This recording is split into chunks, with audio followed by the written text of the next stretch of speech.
Yo, what is up everybody, it's your boy Refo. So today I'm going to be speaking about finding a trio. As you all know, trio cash cups are coming up, so you're going to need to get yourself a trio, and also the season after there's going to be trio FNCS, so the main event will be trios, so you need to get yourself some partners. But what if you cannot find somebody to trio with? Well, this is what I'm going to go through today: how you can find a good trio, why it's important, and how to practice. So let's just start off why you obviously need a trio. You want to play the tournaments, maybe you just want to play arena. You know, you don't necessarily have to have a trio to play all the events with. You might just want somebody you can have fun, which is, this is going to, you know, cater to everybody, you know, whether you want to play tournaments or you just want to play arena, just kind of chill, you know, find some nice people to hang out with.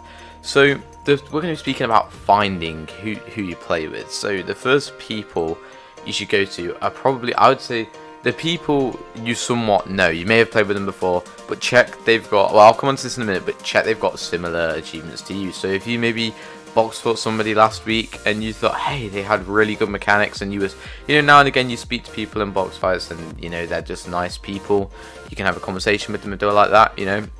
You can message them and be like, hey, you know, I'm looking for a trio, are you interested? Or somebody that you played with a cup even months ago, and just see, you know, how they are now, you know, whether they, as long as they have the similar kind of achievements to you. Now if you've done this option, you know, obviously I wouldn't recommend like just forcing yourself to play with people you know, though, because they might have same achievements, you might be much better, you know, so I wouldn't necessarily force yourself to do this. So the next way is to go on to Twitter. Twitter's probably like Twitter and Discord the main place, maybe Instagram, and just get DMing, you know, look for tweets, maybe search in the Twitter bar, looking for trio, and then you'll see all the tweets that come out of people that are also looking for a trio. Check that they've got obviously similar achievements, similar kind of things to you, and then just message them, you know, speak to them. And then same with Discords, go on as many Discords as you can, try and maximize your possibility of finding someone that is going to fit you just right. So yeah, get DMing people. Also put posts out yourself to look for a trio, which obviously gives you a chance to sell yourself out there. So the next thing we're going to be coming on to is how you present yourself. So you found somebody, you want to DM them. Now I'm going to tell you, keep it professional, keep it somewhat professional, because how you present yourself, you know, first impressions, they matter when you're finding someone that you're going to be playing with for potentially a long time. Be honest about everything you've got, you know, don't say, oh yeah, you know, I got top 50 in the cash cup last week, you know, unless you did, but if you didn't, you know, don't lie about that stuff, because you'll quickly get called out, because they'll see that you're not as good as you said you were. You can exaggerate yourself, of course, you know, you might want to put like, oh yeah, cracked mechanics or something, you know, or you can just be, you know, honest, you just put good mechanics. So say what you're good at, you know, say your controller, keyboard, mouse. Yeah, so you maybe exaggerate some parts of your playstyle, and then make your goals and wants clear. So you want somebody with similar achievements, or you want somebody who's really good at aiming or something, you know, make that clear. And with your goals, you know, I want to place top 10 in all the tournaments, you know, maybe that's your goal. But someone else might just want to play the tournaments quite casually, very fun, once a week.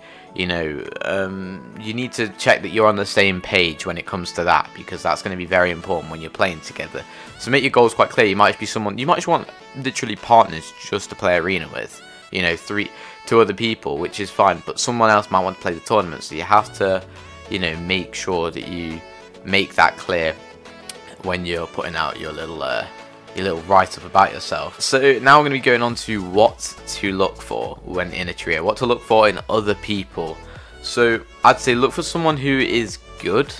You know, you want someone, look for someone who's like a similar skill level to you. Hopefully, you know, they're good. You know, you don't want to be like carrying somebody, or, you know, have them hold you back. So make sure you're looking for somebody that is really, you know, good at the game, knows what they're doing. You want someone as well with kind of a similar personality, but not in the way that it clashes. So you might be quite a naturally like shy person, yeah, and then there might be someone else who's quite confident. You can actually turn it into quite a positive energy, because you've got somebody who's quite shy with somebody who's quite confident. They can bring out the shyer person. It goes for playstyles too. You might be a really aggressive player, and then you're going to do it with a really, you know, trio with two really passive players. How does that make sense? Well, you know, you need someone who can call out the W keys and knows when to key, and you also need to know, like, when to call it back. You know, you might say, you know, no, we don't take this, where they might have not done that without you, and you can kind of link those play styles together well, where if you're all really aggressive, then you're just going to push every fight and probably die, you know, on rotation and stuff, which is not what you want. So that's something else to look out for, checking that your personalities, your play styles, everything links. You know, I think there's one thing that is so important is, besides, you know, I think looking beyond skill is that you get on.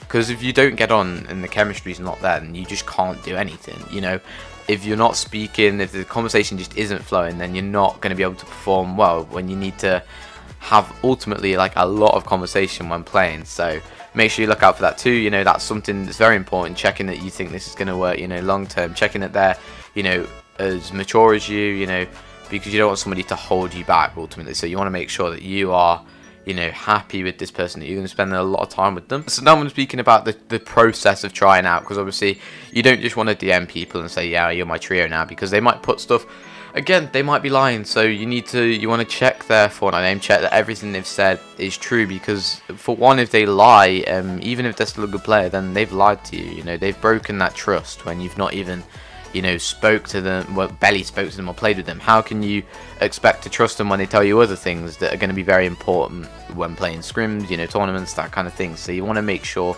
that you make sure they're, you know, telling the truth. Check that you can get proof of those placements, or, you know, I guess if they put good mechanics, that's, you can't really lie about that, because everyone's definition of good is different. So that kind of thing, you know, no.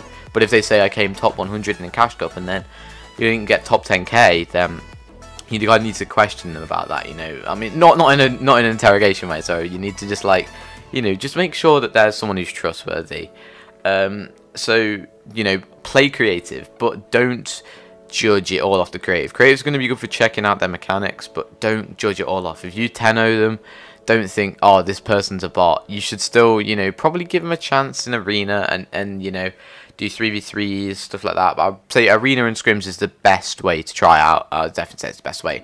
In creative, you can also use it as a good place to kind of speak. When you're just box fighting, you can kind of get to know each other, which is quite nice. So you have similar schedules. That's going to be important. You know, this person might be doing something on one day. You need to check that links in, because that's going to be important for both of you. And, you know, requirements and goals, you know, you can check all that while you're playing in creative, which is nice. And then arena scrims is also very important, seeing how you flow with the trio, you know, because you might think this person's bad in creative and you might 10-0 them, but in arena you might pop off, you know, you might do really well. They could be like a really good support player, which just hasn't been highlighted in creative. So creative is not everything, but it's definitely good to check out the mechanics, that kind of thing. The next thing I'm going to be speaking about is don't rush. Don't rush into finding a trio. It might take you weeks to find the right one, but don't rush it, because if you rush it, then you're going to perform worse if you don't find the right people. You know, it's very important that you find the right people. Keep your options very open. Obviously, you know, if you think about it carefully, don't say to people, yeah, I'm playing with you, you're my trio now, and then the next day you realize that you find someone else. You know, just keep your options open. You know, try out for a few days with somebody before you say, yeah, this is it, you know. So, you know, play a lot of time before you fully decide, and then once you feel that decision is ready, you know, check that they're on board with it too. You need to check they're going along, they're happy, you know, in the trio. You can tell that if they want you, you know.